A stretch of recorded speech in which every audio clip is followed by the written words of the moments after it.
Bismillahirrahmanirrahim. Assalam-o-alaum. Welcome to my channel. Today's video is about national integration, its obstacles and remedies for Pakistan. So let's get started. First we will discuss introduction.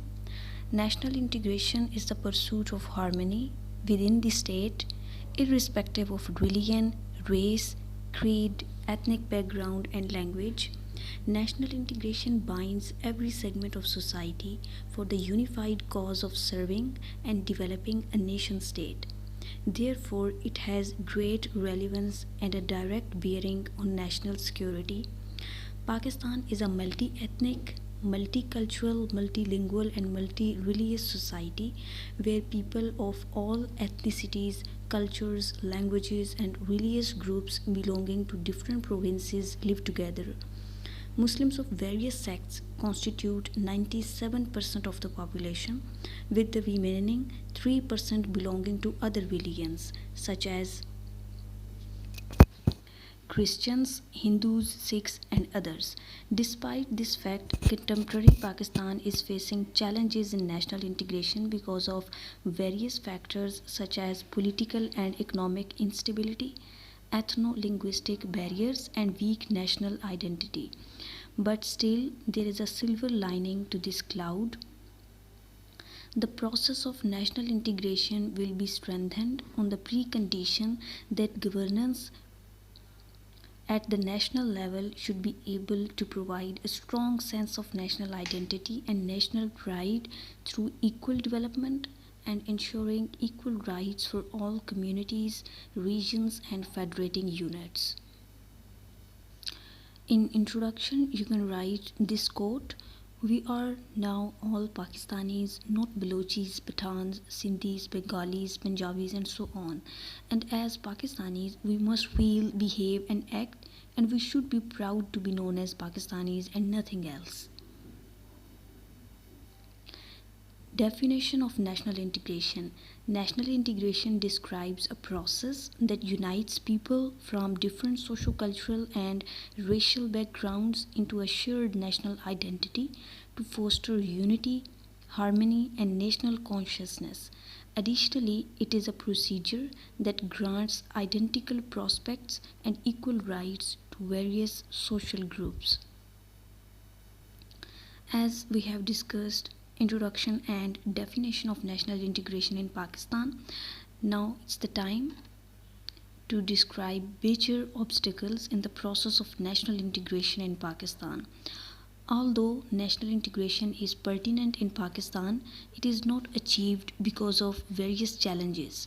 Following are the various obstacles in the way of national integration: political disharmony, economic instability, dysfunctional education system, misinterpretation of religion, linguistic barrier, subnational tendencies, sectarianism, and extremism. Now I will explain these obstacles one by one. First one is political disharmony. It is the responsibility of those in positions of authority and other interested parties in Pakistan residing in their comfort zones to look at and analyze how national integration processes have been launched and successfully completed in other nations with diverse cultures, languages, and religions. One cannot expect a nation to remain united and integrated as a whole without political will, tenacity, and leadership that is honest, clear, and visionary. Second obstacle is economic instability. National integration is also severely hampered by economic instability because of the disparities in economic development and opportunities for employment. There is dissatisfaction among some provinces and their people that the majority province of Punjab is usurping their rights, especially the Sindh and Balochistan provinces have such grievances. The MQM and PTM are two examples of such nationalist movements fighting for their rights.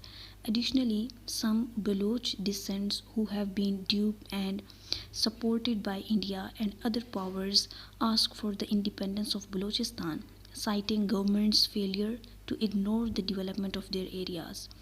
Due to weak and equal economic growth across all provinces, as well as corrupt and ineffective governments that fail to promote economic development and equal employment opportunities, the issues surrounding national integration are complicated.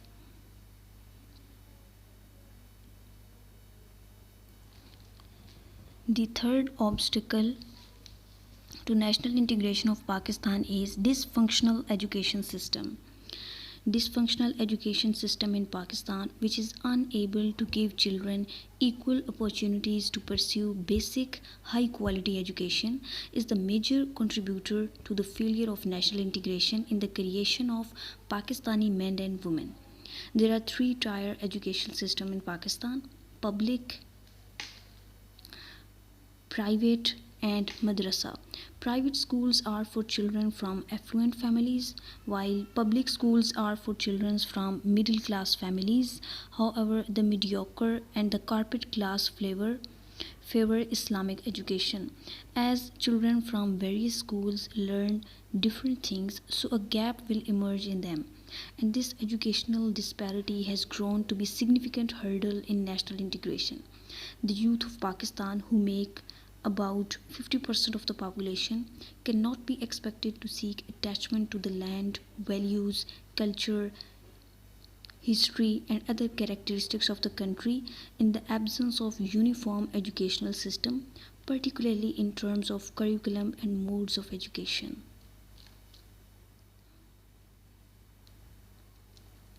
As stated in Article 25 and 25A of the Pakistani Constitution, the state should be responsible for providing free, mandatory, and high quality education to all citizens of Pakistan through high school, regardless of their class, language, sect, religion, or place of origin.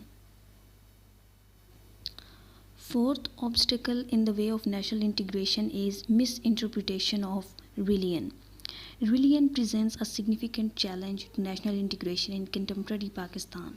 Despite Pakistan was established as a state like Israel on religious grounds, the situation is confusing and difficult right now.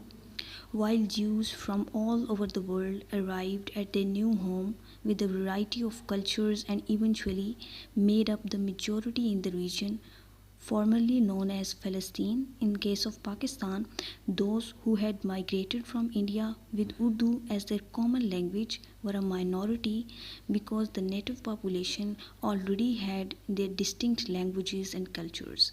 Therefore, despite the fact that the majority of Pakistanis are Muslims, there are still some who are migrants and others who are natives, and they all adhere to their own religious practices. As a result of their slightly different religious practices, integration is challenging and hampering national integration.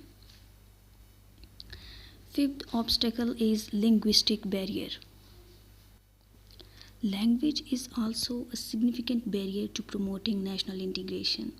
Language is a crucial tool in multilingual societies and civilizations, as it can either unite the nation by fostering national consciousness and unity, or tear the fabrics of society apart by instilling feelings of marginalization and alienation. Despite not being the majority's mother tongue and only being regarded as a lingua franca, Urdu has designated Pakistan's national language after the country was founded. As a result, when Urdu was essentially imposed on the then East Pakistan, national language disputes first surfaced during Pakistan's formative years. Even though Bengali and Urdu were recognized as national languages in 1956, the damage had already been done, and Bengali nationalism emerged as a powerful force that ultimately contributed to the breakup of Pakistan in December 1971.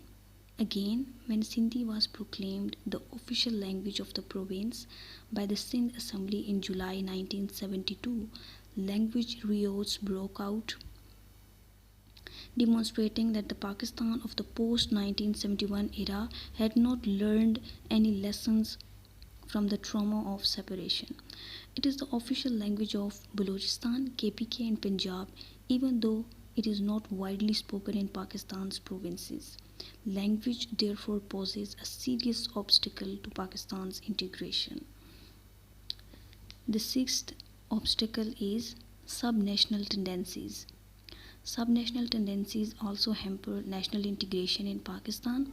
Subnationalism in Pakistan first emerged as a result of Pakistani Federation's inability to amicably resolve disputes over language or provincial status from the beginning.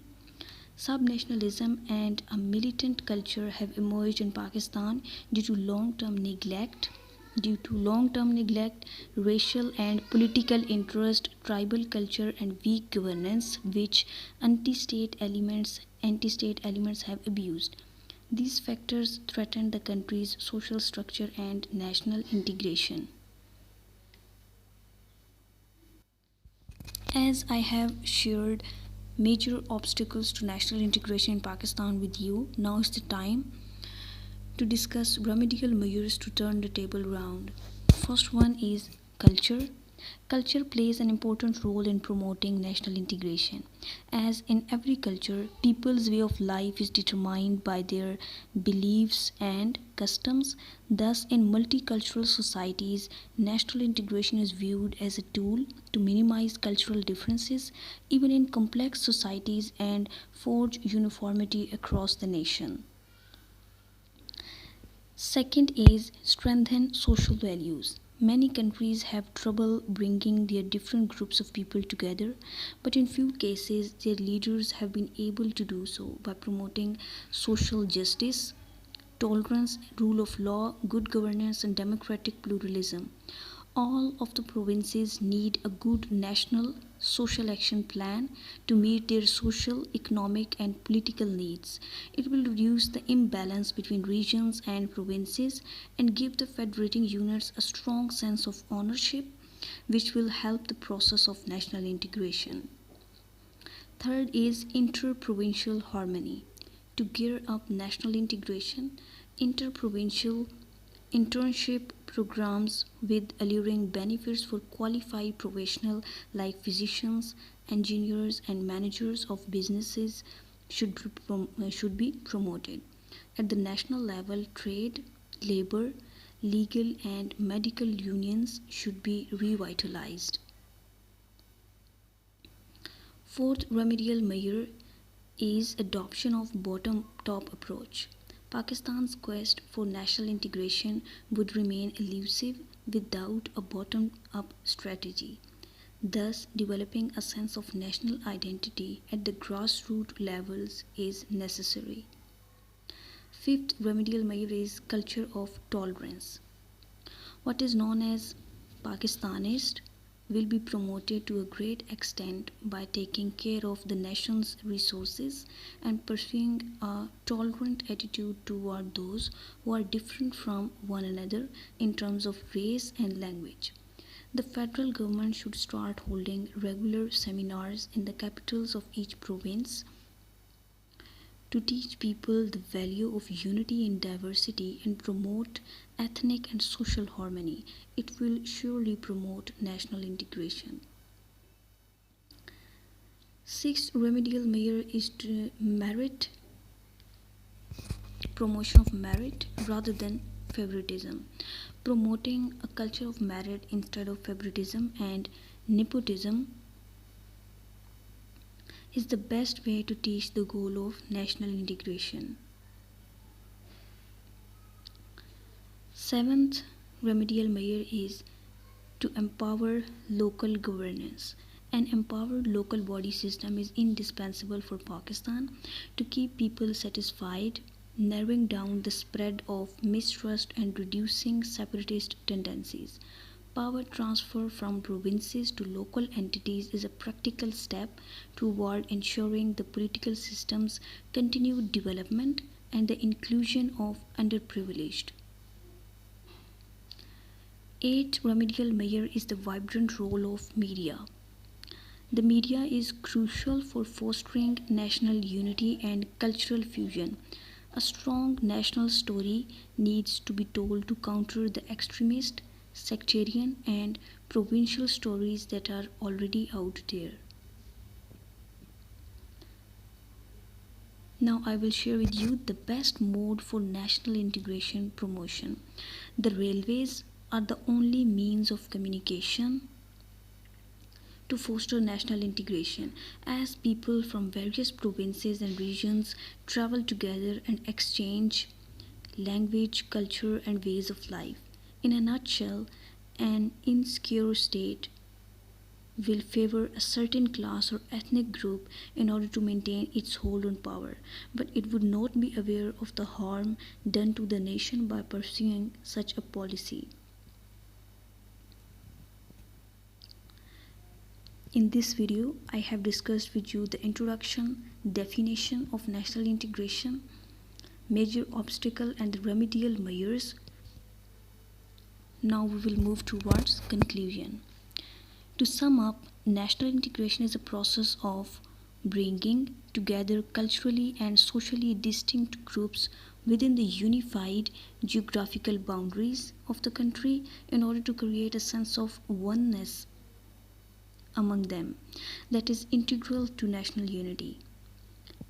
People think that the mix of languages, cultures, and ethnicities is what makes a country a nation, and that people friendly policies encourage everyone to play a positive role in building the country. Contrary to this, any sense of marginalization, ethno linguistic, and sectarian extremism, caste creed cleavages, and socioeconomic deprivation are the impediments to the growth of nationhood. In fact, one of the main goals of national integration is now to figure out how feelings of oneness and human development are linked. These two elements are interlinked. There will be no feeling of togetherness without human resource development, and no human resource development without feeling of togetherness. In Pakistan, successive governments could not get the desired progress in capital formation to remove socio-economic injustices in Balochistan, interior Sindh, South Punjab, and tribal belt. Political and social problems in the country are made worse by provincialism, differences in ethnic and cultural backgrounds, bad government, and unequal access to education and healthcare. As a result, socio-cultural and political fault lines remain the dominant features of Pakistani society, which are major impediments to national integration. That's all about today's video. If you want to watch more informative videos like these, then do subscribe my channel. Also press the bell button so that you can get the notification of coming videos. Thanks for watching. Allah Hafiz.